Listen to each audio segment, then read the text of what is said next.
Network. Now introducing your hosts, Jay Johnson's Cowboy Cody Slovinsky, Vandy Chris Keenhold, and Mr. Cheesy himself, Randy Jowers.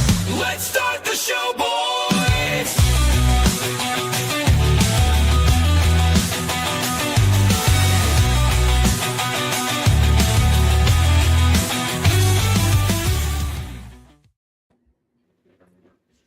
Well, it's another weekend and another day of baseball, another weekend of college baseball. Terry, what are you doing tonight, sir?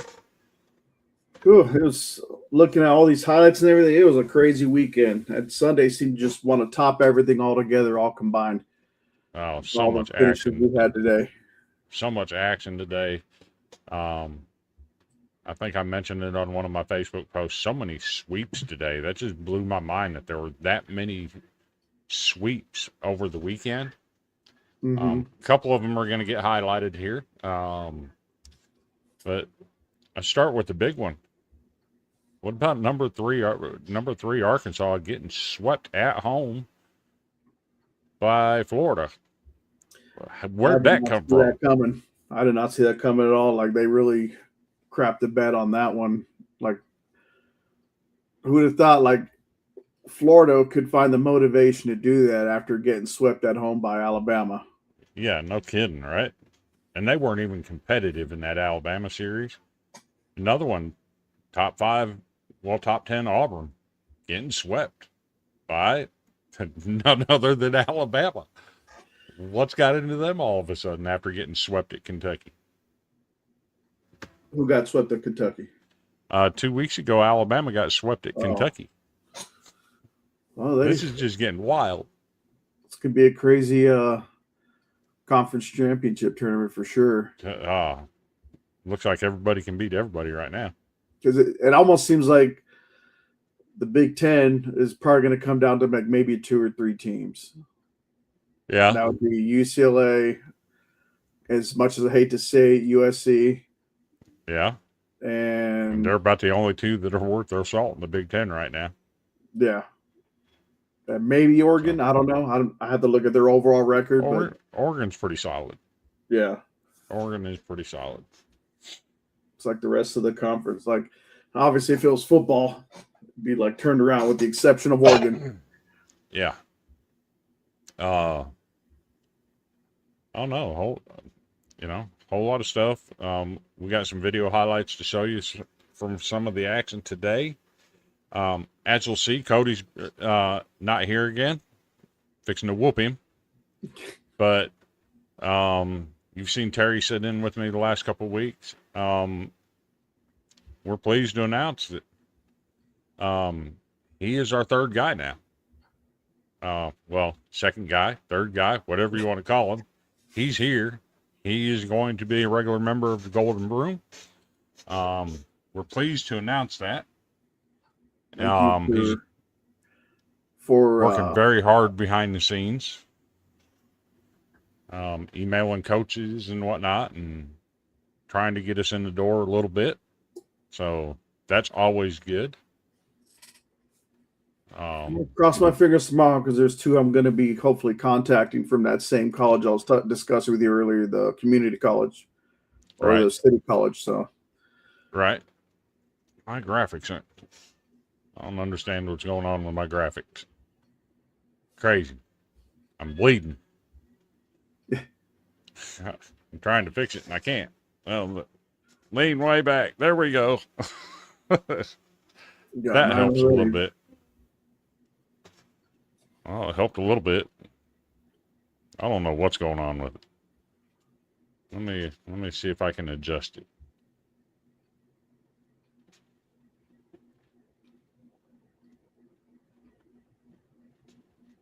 Let's see. This may take me completely off. I don't know.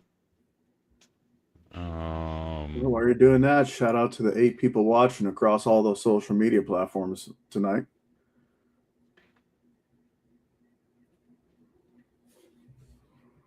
Okay. I don't know what's going on here.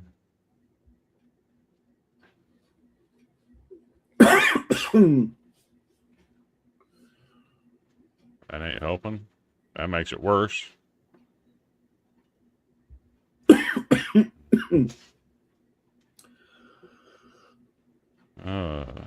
don't know what to do. Change background? Nope, that don't help. Change background? Nope, that don't help. It almost crazy. If James is watching, it almost looks like that old Kelly Green Notre Dame throwback. It just you like infested your background with it. And if you're wondering, that is my green screen behind me. And when you click on have green screen, it makes it like you don't even have a background on. So I don't know what's going on. This is crazy if you ask me. Is there a fan on in your room? Oh yeah. That don't affect the green screen. I don't know. I wonder if the flapping around is kind of throwing everything off. I wonder.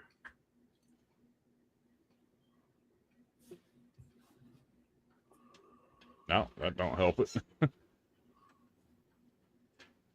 His fan's not even blowing towards it. I don't know. It's weird. We'll deal with it. Now that I've gotten fully sidetracked.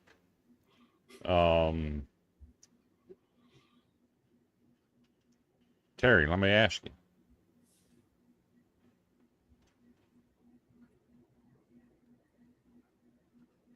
What do you think about playing pickleball while you're playing baseball?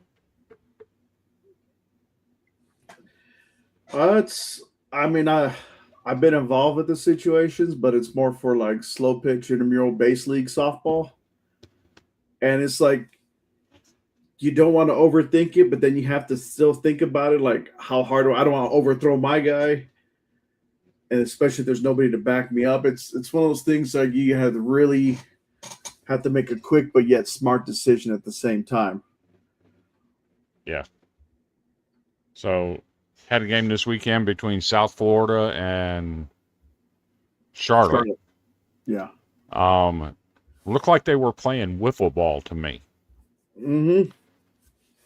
So let's check it out. I got that highlight for you. Maybe you'll get a kick out of it just like I did. Punch the other way, flared out into right field. Charging as Relford will be stopped at second. There are 2 base runners at third. Strickland will throw down to second. It's a good old-fashioned backyard pickle. Here comes Relford to home. Laurie awaits out at second. They'll go ahead and cash in the runner here. Both runners still safe. He takes off for second. He's going to be safe over there. Laurie to first, and it's bases loaded for South Florida. This is good old-fashioned wiffle ball in the backyard. Cue up to the Sandlot. It's Benny and the Jet pickling the beast. As Charlotte falling asleep over at third base. Laurie Deeks with the runner at second. Pruitt able to slide back safely. And a play that, yes, that's... My thing is, why did the guy stop? Like, I would have thrown the quick one to first. I know he's keeping an eye on the runner at third, trying to go home. But I would have thrown the quick one to first to maybe try to baby bait the runner. I mean, they could have gone on longer, I think. It was wild, for sure. Yeah, that was – I know that coach is pissed. So going back to the play at third base, you got the guy going to home involved in a rundown. Mm-hmm. Why didn't they just focus on him? Play catch between the catcher and the third baseman. That's what you would normally do in that situation. Yeah. Oh, let me ask you, when the catcher threw it to third, would you have thrown it to the shortstop that was closer to the guy that ran from second and third? So then, because if you tag one of them out, they're both on the base already. I know their foot will be down, but if you're able to tag one of them, one of them will be out. Yeah. The guy coming from second would be out because that's not his base. The guy at third doesn't have to advance. I mean, I would have done that, throw it to the shortstop who was already closing in on third, rather than throw it directly to third, maybe make one tag. Get one out of the situation. Like I'm saying, the third baseman and the catcher play catch with it. Yeah. Run him down that way. Have your pitcher cover home and chase him down, and go get the lead runner. That's what you want to do. Just wild. Oh, go ahead. Sorry. My good friend Brandon, an Iowa Hawkeye fan, talking about UCLA putting it on Iowa this weekend. While we were talking about that, we have something from that game too that you don't see very often. No. Let's check her out. That one smoked to Gable Mitchell. He makes the catch. Oh my goodness, what? This is going to be a really interesting ruling. So Casey Moser makes the call, and the Hawkeyes turn a triple play. What a way to get out of this inning and get Olivo back into the dugout.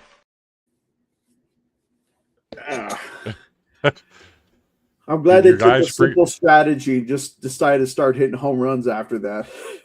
Did you guys forget how to run the bases there for a minute? They probably don't know how to.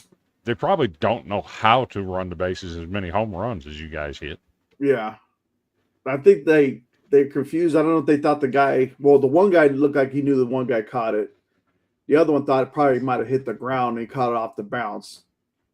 But, that's why you got to see the ball through, even if you're a base runner, obviously. But, yeah, they're like, all right, let's just go back to hitting it over the wall. So, sorry, Brandon. They had to put that smoke on you, but I'm glad they did, though. And what's crazy is the way they did it. Iowa came into the game on top 5 teams batting average. For a team batting average, they were top 5 in the nation. And you guys they didn't get nothing. That was another thing that surprised me because earlier in the season, domination. Earlier in the season, I thought the pitching, like especially the 2 losses they had to San Diego and San Diego State. I mean, they were both 1-run losses, but it's like pitching was struggling for us at the beginning. I mean, I know we had that tough weekend tournament in Arlington where they ended up beating Tennessee A&M and Mississippi State. Yeah. But they were giving up a lot of runs still. And then now for some reason, I don't know if it's just because it's Iowa or maybe something they discovered with the pitching that's working. So hopefully they can keep this through. Because someone says Auburn's going to win the Natty, and I would like to be there to face them.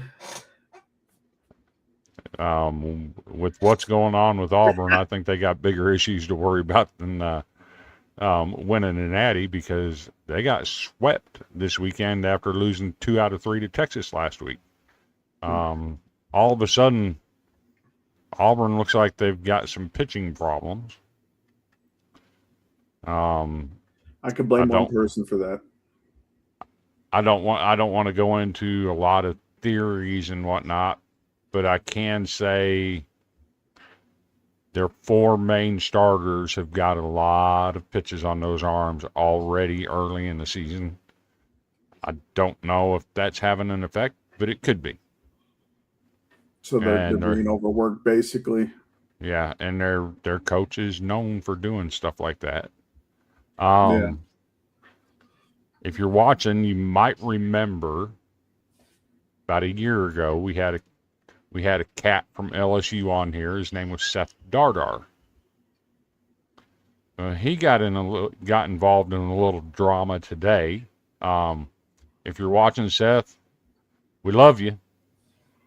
But I'm going to go ahead and show this highlight, and y'all tell me what you think. First base with 2 down. Here's the 0-1. And Dardar blasts this one towards the diamond deck and right. Forget about it. A 3-run bomb for Seth Dardar. Have a weekend, young man. Home run number 3, and the Tigers have their first lead of the day. 11-10. Hey now.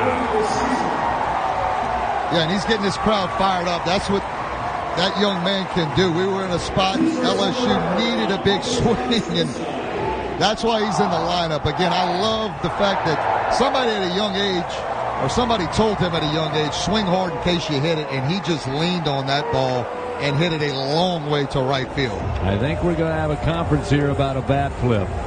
The umpires meeting left of the mound here. It was a demonstrative flip on the part of Dardar, who exploded with emotion. He knew it the second it made contact. So I was thinking, that reminded me of, I think it was an All-Star game, MLB All-Star game. It wasn't a bat flip. It was just a batter simply losing control of his bat. And that was when the bat came out and hit Tommy Lasorda when he was a third base coach. And it knocked him back a few feet. If you remember that play. I don't remember that one. Okay, I'll have to send you that sometime. But basically, it was an all-star game. The guy just lost control of the bat, and the bat was just swinging kind of like the LSU player's bat there. And I guess Tommy Lasorda saw it late. He kind of like tried to backtrack. He had to stick his arms up. Otherwise, the bat just hit him directly on, and he kind of like barrel rolled back. And he was a big guy, and it made him barrel roll backwards because he was really trying to book it out of the way rather than moving sideways. He stayed in the path of the bat, moved backwards.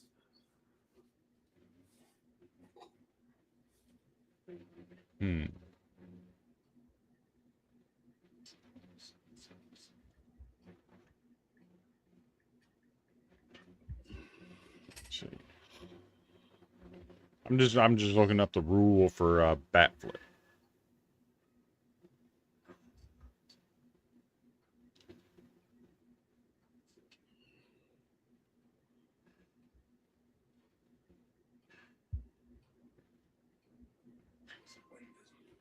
Oh, let's see. We didn't hear anything about it, did we? So it says game personnel shall not use language that will in any manner reflect to or reflect negative upon opposing players, coaches, umpires, spectators. Any orchestrated activities by any player or dugout personnel, This includes activities such as negative comments directed at an opponent, umpire, or spectator, bench jockeying, bat flips near or towards an opponent or umpire, and the use of props. But it doesn't tell me what it says about it. Okay, here we go. Let's see.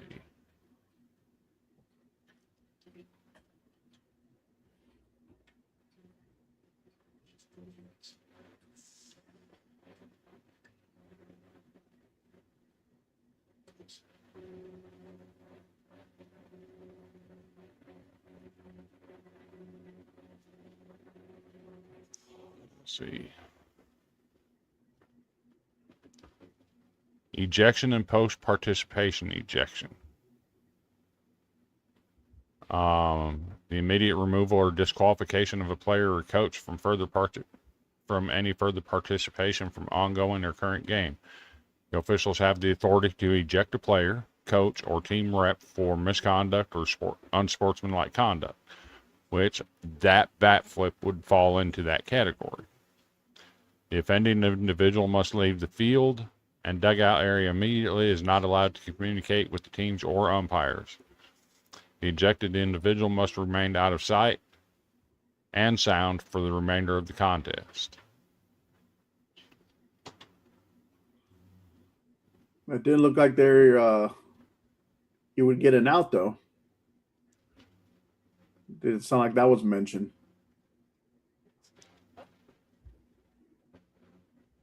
Let's see. So it appears everything would count. No out, but player is gone. Okay, enforcement is a two-step process. The first offense, the umpire issues a warning to both the individual player and their head coach. The second offense, any further unsportsmanlike conduct by that individual results in an immediate ejection. If the conduct continues after the first ejection, the head coach will then be ejected. Oh, excuse me. Okay, so by rule, they had to warn him first. Okay. And if he had not been warned, he's fine. But that's a little bit. I get a bat flip. I'm here for it. Flip your bat, kid. And pimping a home run. You know what? You just hit the ball 470 feet. Pimp that thing. But there's a line that can be crossed, and I think throwing the bat beyond first base and coming down between an umpire and a base coach, I think that's a little bit excessive. Yeah, because you got to think about player coach safety, and who knows how far that bat, if it could have gone into the stands. Right. So it's should all have done like the Tennessee player that grabbed the bat by the barrel and threw it on the ground when he thought he had a home run. But then that might have jinxed it. Right. So we did have a series this weekend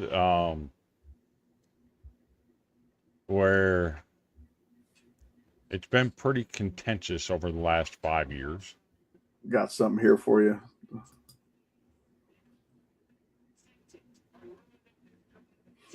Well, Seth, I know you're a Vanderbilt fan. And, brother, this one is just for you, sir.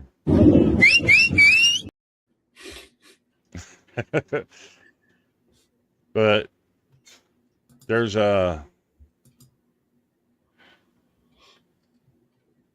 another series that's been pretty contentious over the last few years. Had a bench clearing brouhaha last year in Game 3 on their field. They've ruled us. Both teams have been ruled out of their respective conference tournaments by each other. There's been some. There may be some illegal bats involved in some stuff. It's been a crazy series over the last 5 years between these two teams. But we're going to take a look at what went down in all 3 games this weekend. So I'll start with Friday night. This is what happened Friday night. Time for it because you know Hindi wants to get you out on the outer edge with that breaking ball. There it is. Gets through, and Johnstone delivers. It's the second walk-off winner for Logan Johnstone in SEC play. And Vandy in extra post a 3-2 victory. That was Friday, right? That was Friday night. Pretty nice ending right there, right? Yes, it was. So let's take a look at what happened on Saturday. I think this is it. Opportunities. He was the OVC Player of the Year last year at Tennessee Tech. Another 1-1. He squares and he gets it down. Vandy's going to walk it off with a bunt. Back-to-back walk-off wins for Vandy. This one takes 16 innings to finalize.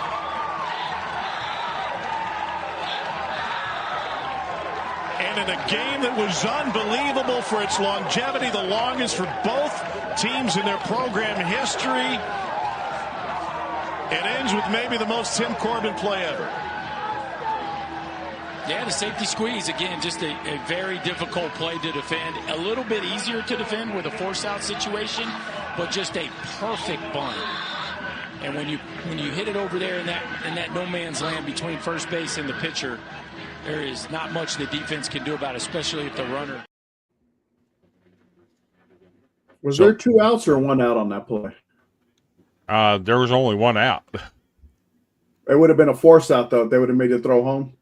Oh, yeah. And here's the thing. If he pops that bunt up, you just ended the inning because you just ran into a double play at home. That's pretty ballsy, I'm not going to lie. Yeah, no kidding. But hey, they not needed that, though, to kind of revamp their season because I know they've been struggling stuff. So who better to do it than against rival Tennessee? And here's the crazier part. Both players knew that they were calling it. But they didn't use any signals to call it. Mm. They talked about it in the dugout before the inning. Hey, if we get in a situation where we got somebody at third base, we're going to do this. We're going to bunt it. We're going to run a suicide squeeze. But don't make any movements on the field to tip off the pitcher. Because what you'll see a lot of times, the pitcher will have a feeling it's coming. Mm-hmm. So out of the corner of his eye, he'll see that guy from third break. And then he'll pitch high. He'll do it. He'll throw a pitch out. He'll make it where the guy can't make contact on it, and then you got the runner dead. Or the runner will break before the guy gets into bunt position. You just tipped your hand. Or the guy will get in the bunt position before the runner takes off. You've tipped your hand. So everything had been talked about that, hey, we're going to do this, and no on-field signals were used. And if your timing is off just a little bit, or if you pop it up, it's a disaster. It had those suicide squeezes like that, they have to be perfect. And we've seen stuff from Tim Corbin before. He's pulled off a triple steal where all three runners go. He's pulled off double steals numerous times. And that's just what, sometimes small ball wins you ball games. And Vanderbilt's always been very, very good on playing small ball with Tim Corbin. But that wasn't the end of things. Let's take a look at what happened in Game 3. Check this one out. That one smoked to Gable Mitchell. He makes the catch. Wrong one. On Here we 3 go. hits in 2/3 of an inning. Golfed into the left center field. This one carrying. They did it again! Walk-off grand slam. Todd and Gooden, 3 straight walk-offs for Vandy. It's a series sweep of the rival and a total Tennessee meltdown today.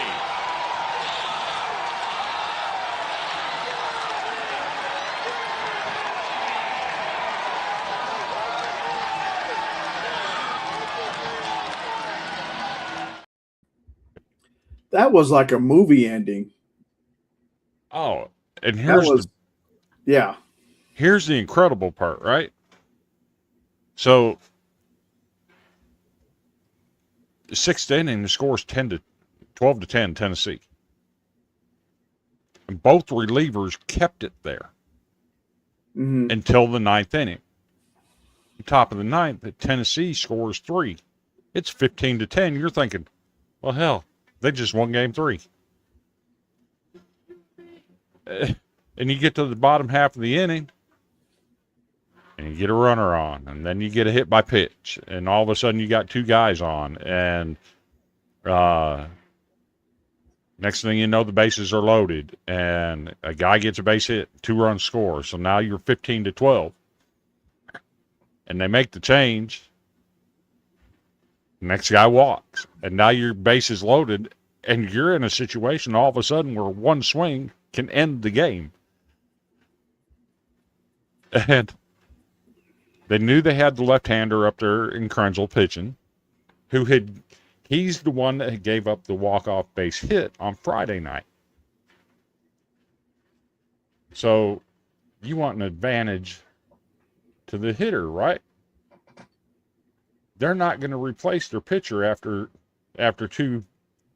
facing 2 batters. And, well, he'd faced 1 batter. You think you got a righty coming up. Nobody warming up in the bullpen. And all of a sudden, Tim Corbin pulls some magic out of his hat and pinch hits for the guy and brings in the lefty to face the lefty. Yeah. And that happens. All weekend long, Tim Corbin in the 9th inning pressed the right buttons. So I'm surprised you still have your voice after that one. So he hit that home run, and I jumped up, and my Marla said, "What in the heck?" I'm like, "We just did the unthinkable. We just swept these cats." But I want to play this again just for Seth, because that's not all that happened today.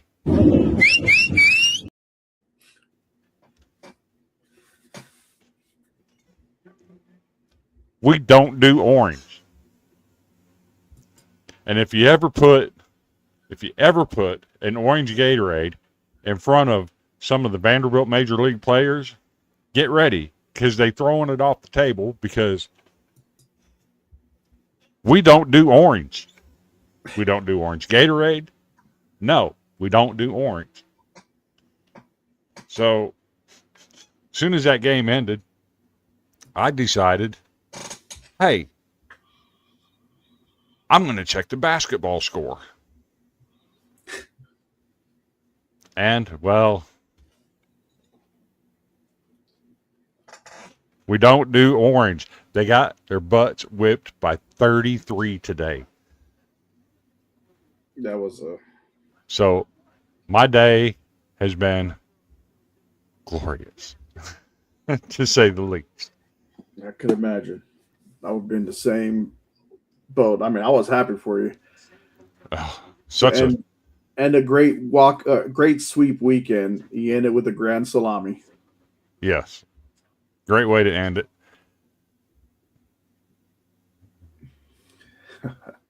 Yes.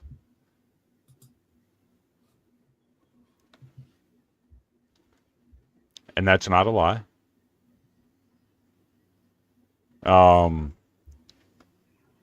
We went 4-1 against our baseball team last year. We went 2-1 against our women's basketball. Went 1-1 against our men's basketball. But more specifically, the 2025-26 athletic year, which starts in the fall with football, Vanderbilt won the football game. We won the soccer match against our nationally ranked soccer team, and we went to the Elite Eight. They did beat us in volleyball, which we had a first-year program. That was to be expected. Then they beat us in men's basketball. That's 2 wins that they've had against us, but we won 2 in a row against our men's team in a span of a week. We ran their women's basketball off their own court. Now we've won 3 straight in baseball. We have dominated the Vols in sports this year, and I'm not going to lie, it feels good. Probably the way it would feel good if you dominated USC in that fashion, right? Oh, yeah. So, I really hate those guys. Now all you need basically at this point is for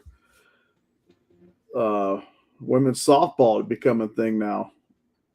so we can beat them in that too? Yeah. I mean, don't get me wrong. Tennessee women's softball is the best team in the country. Mm-hmm. But they've lost 2 series in a row and got swept by an 0-9 SEC team this weekend. So how did that happen? It sounds like it's a university-wide problem right now in their collegiate sports. Well, saw somebody post today that Danny White's the best athletic director in the history of Tennessee. Well, guess what?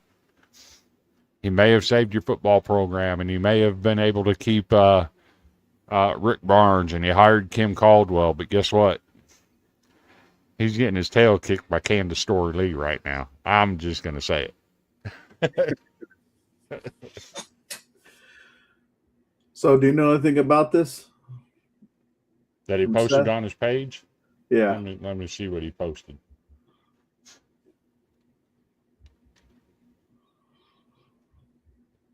Let me see what he posted.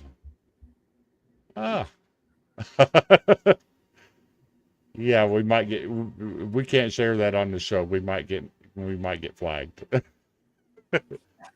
I'll just say it's Davy Crockett, and his rifle is turned the wrong way. No.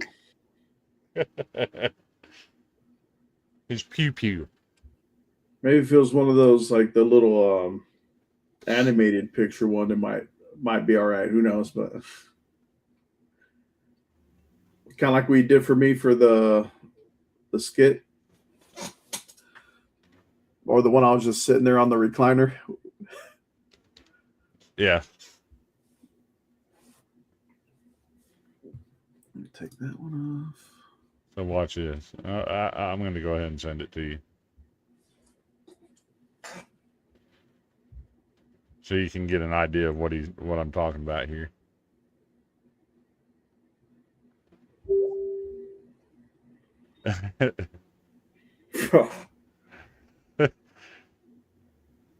I like that, Seth.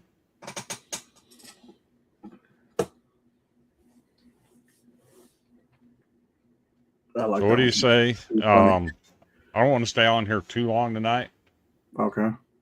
So what do you say we go ahead and do a scoreboard real quick, and then we'll All get right. to last week's winners of the special awards. Sounds good.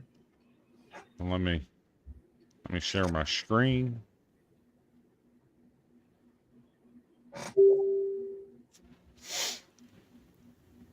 We'll go over the scoreboard.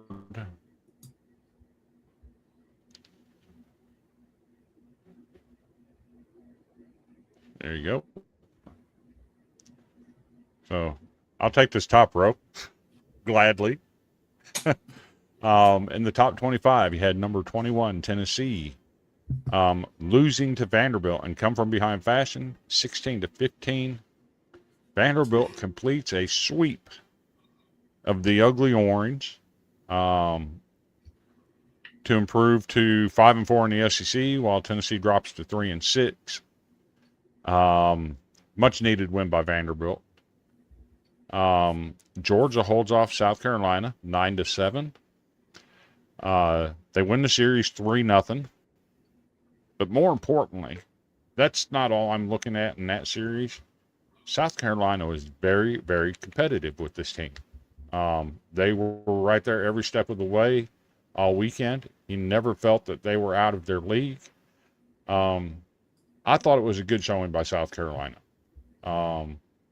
After firing Paul Maneri last week, or letting him walk off into retirement, whatever they want to term it, seems like that team's hit a reset. They're very competitive now, and we'll see what happens the rest of the year. And then number 10, Florida State, gets handled today by Duke, 11-4. The Blue Devils take the series against the Seminoles. Change that. The Seminoles take the series against the Blue Devils. And probably that might have been the highlight of the day for Duke, because their men's basketball team was upset by UConn in the Elite Eight today. UConn to the Final Four, while Duke is going home. So cool for them to get the win today in baseball to make up for the loss in basketball. Now I'll let you take the second row. All right, so you can see here we have Florida winning today 7-6 to complete the sweep on the road in Arkansas against number 4 Arkansas, and that's probably still a shock to a lot of us. I know I didn't pick Florida to win. I was expecting maybe a 2-1 series for Arky, but that didn't happen. Next, we have North Carolina and Notre Dame with the high-scoring affair, 15-10. This is number 13. North Carolina beats number 23 Notre Dame to complete that series sweep. James is probably screaming somewhere. And finally, on this row, we have number 19 Kentucky going down to an unranked LSU team, 17-10 in Baton Rouge. And that with that win, LSU takes the series 2-1. And then we go down here. Number 9, Virginia on the road at Boston College. Boston College entered today on a 7-game win streak. But Virginia holds serve. They win 3-1. Boston College does get the series win, though, 2-1. Number 15, Coastal Carolina, traveled to Huntington, West Virginia. They played Marshall this weekend. They pulled the win today, 5-4. Despite being out hit, Coastal Carolina wins the series 3-0. And then Indiana, they traveled over to Lincoln to play one of the hotter teams in the Big Ten in Nebraska. Nebraska gets a win 12-4. They complete the series sweep over at Haymarket Park. the Huskers. Might want to keep an eye on them. I know Terry mentioned UCLA, USC, Oregon. Nebraska is another team that might have to be dealt with in the Big Ten. All right, here we have the Jerk-Offs from Southern California, number 12, beating Maryland 14-4 to take a 2-1 series win in that one. Can't wait till we play you guys. And with number 1 UCLA completing the deal in Iowa, 14-6. Sorry, Dean. Sorry, Kelvin. Sorry, Brad. Sorry, Brandon. But it had to be done. And finally, we have to check up on Kenny after this one. We have number 5, Auburn, getting swept in Tuscaloosa with the 3-1 final score with Alabama taking that series sweep. So moving on, number 25 Texas A&M travels to Columbia, Missouri, Taylor Stadium. So this is kind of payback for last year. Missouri went into College Station and swept the Aggies. Texas A&M wins today 14-3. They complete a 3-0 series sweep. Appalachian State travels to Hattiesburg to take on number 11 Southern Miss. Southern Miss pulls a 2-1 series win, keeping everybody at Pete Taylor Park happy. And then number 3, Georgia Tech. They've been an offensive machine all year. Some people think they're a threat to get to Omaha. They beat my hated rival, the North Carolina State Wolfpack. Anytime somebody can sweep them 3-0 like Georgia Tech did this weekend, I'll be happy. Sorry about your luck, North Carolina State. Sorry. Well, I'm not even going to apologize for you getting done dirty by your basketball coach. You deserved it. Sorry. What did Georgia Tech do? Hit 10 home runs to go with each of those hits, or what? It's like 10 hits, 10 runs. I have not looked into that. All right, so we have Oregon here winning 2-0 over UC Santa Barbara. I'm guessing that was a one-game deal. Next up, we have Mississippi State defeating Ole Miss 7-1 in Oxford. And with that victory, Mississippi State completed the sweep. And over here, we have number 16, Oregon State, defeating Mercer 3-1 in Corvallis, Oregon. Want me to just do this one, that we go the next complete row, or we'll just do the top 25. But okay, you can go ahead and do the next one if you want to. Okay. All right, thank you. So, finally, to end the top 25, we have number 17, West Virginia, in the top of the 8th, currently beating Arizona State. Series is tied 1-1, and we'll see who takes that series. So that Oregon State Mercer series, that was a really good series. I think Oregon State swept them, but Mercer, they're having a great season. They're 21-7 now. I expect to hear some more out of Mercer as the season goes. Probably a team to be reckoned with in the SoCon. But that's a really good team that you might see later on in the year, possibly in the NCAA tournament. So keep an eye on them. Let's see, what else can we do here? Yeah, that's top 25. I'm good with that. A lot of times with Cody, we tend to get sidetracked a little bit and focus directly on the SEC. But we want to keep this open to baseball nationwide, whether it's D2, D1, D3, JUCO. We're here to grow the game of baseball, college baseball specifically, and we're going to do our part.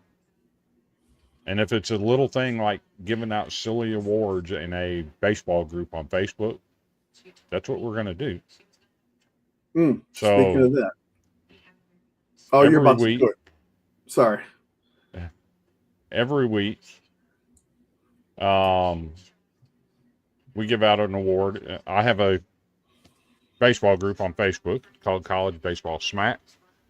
If you haven't seen it, search it, answer the few membership questions, and jump on in. Well, we'd love to talk some baseball with you on Facebook. But we give out 2 awards every week in this baseball group. One's called the Golden Broom.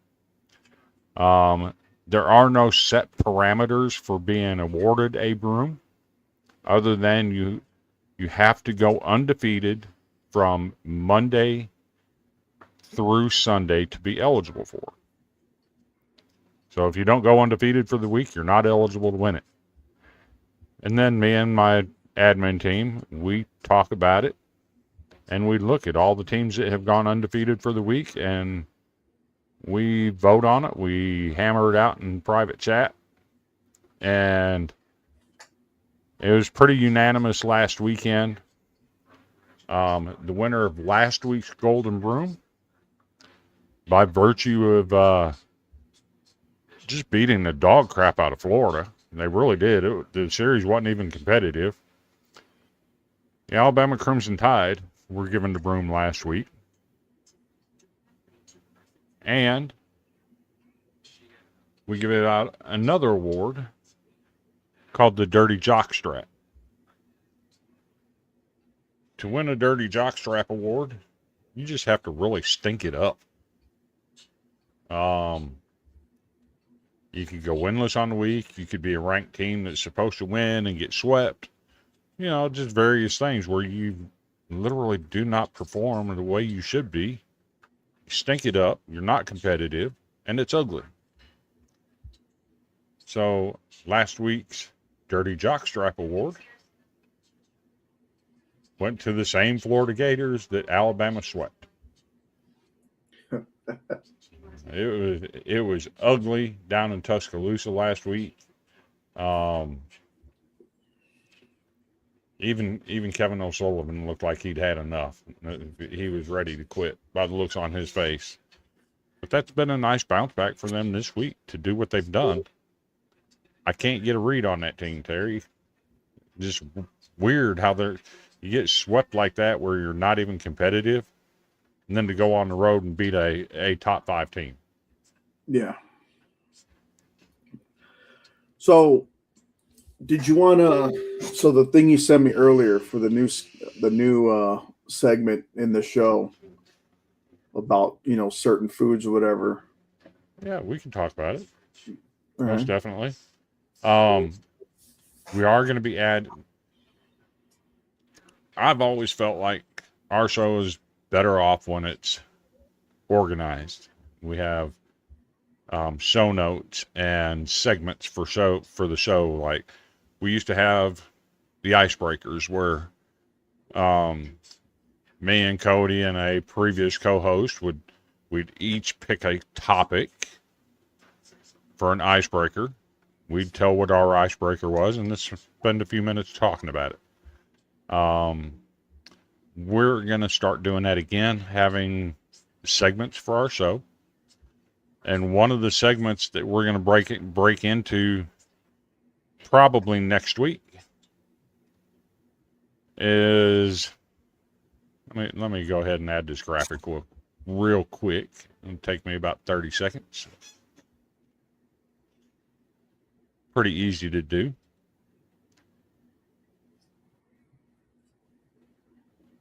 We're going to add a new show or a new segment to the show.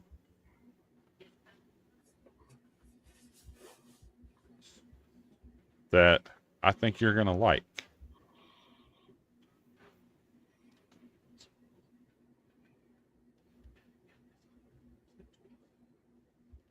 Without further ado, we're going to announce Terry's Dugout.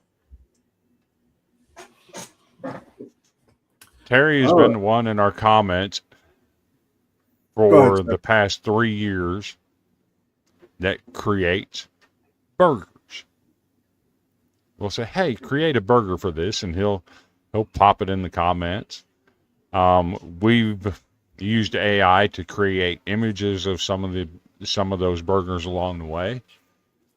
But this is going to be Terry's baby.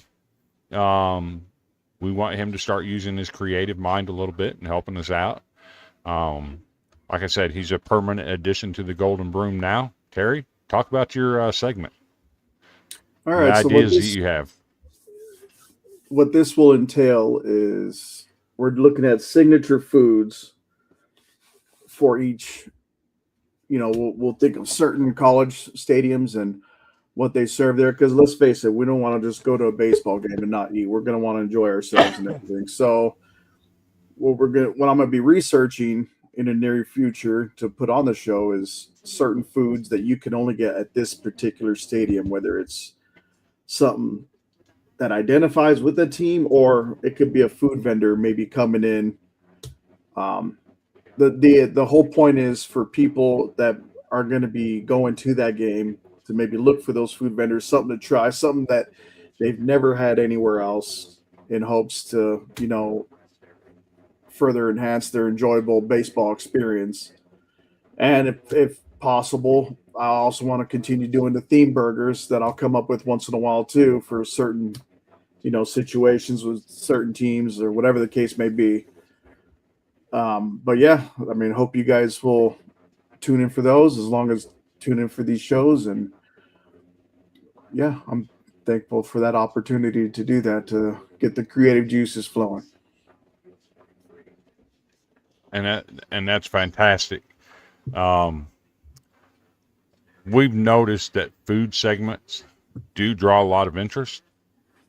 So if you're a baseball fan, you go to the ballpark, you're going to get something to eat. And we like the idea of highlighting some of those ballpark foods at these college venues. One that I'm really interested in, and you see pictures of their stadium all the time, one of the most beautiful stadiums in the country, is BYU, with the mountain backdrop beyond the outfield wall. I'd love to see what they have on their menu, on their concessions menu, that's specific to BYU. Appalachian State. I'll make that my first school. App State is another one. A beautiful venue. Surely they got some kind of food that they just enjoy right there in their own little heaven away from heaven home that they play in. So, yeah, I think it's going to be exciting to do that. Yeah, I look forward to it. So I will look at BYU first. So I'll get that started, see what I can get, hopefully for next week. Once I get info, I'll pass it through the channels, whether it's next week or the week after. I know we're waiting on some people because of, scheduling stuff. But when it comes, it comes. And we hope you all enjoy that segment as well. So other than that, I don't have anything else tonight. We did go for an hour, which is longer than what I anticipated. But make sure you mark it on your calendars. Every Sunday night, 8:30, same place, same time. We're trying to start building some consistency. We're going to start streaming it on some channels on YouTube, or on YouTube and on Twitter that we don't always stream to. Hopefully that'll boost the numbers a little bit. And we're going to get this thing back to where it used to be. We used to have 3,000, 4,000, 5,000 viewers every week, and we're working to get that back. So without further ado, well, wait a minute. I gotta do something. But one thing you can always do is you can find us on Villains Media Network. All Things Villains is where you'll find us. So take a look at what Villains Media has to offer.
So, And then, I have something quick to say.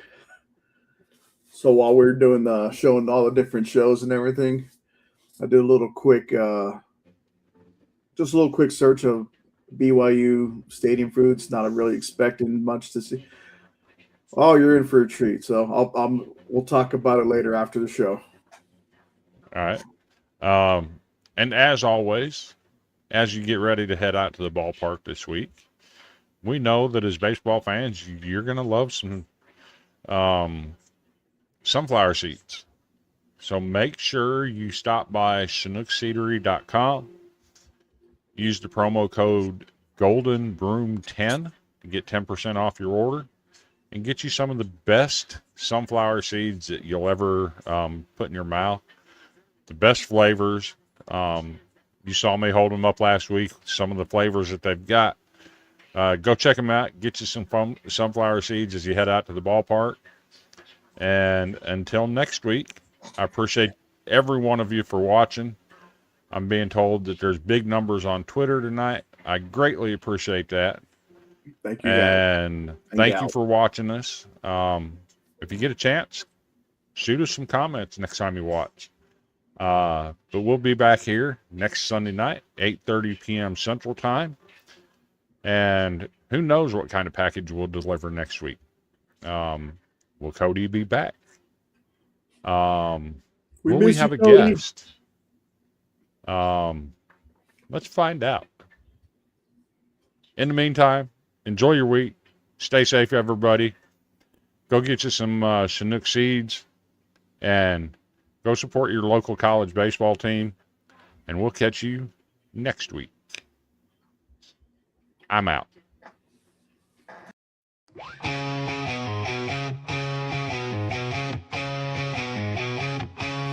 On the diamond where they play, sweeping competition every day.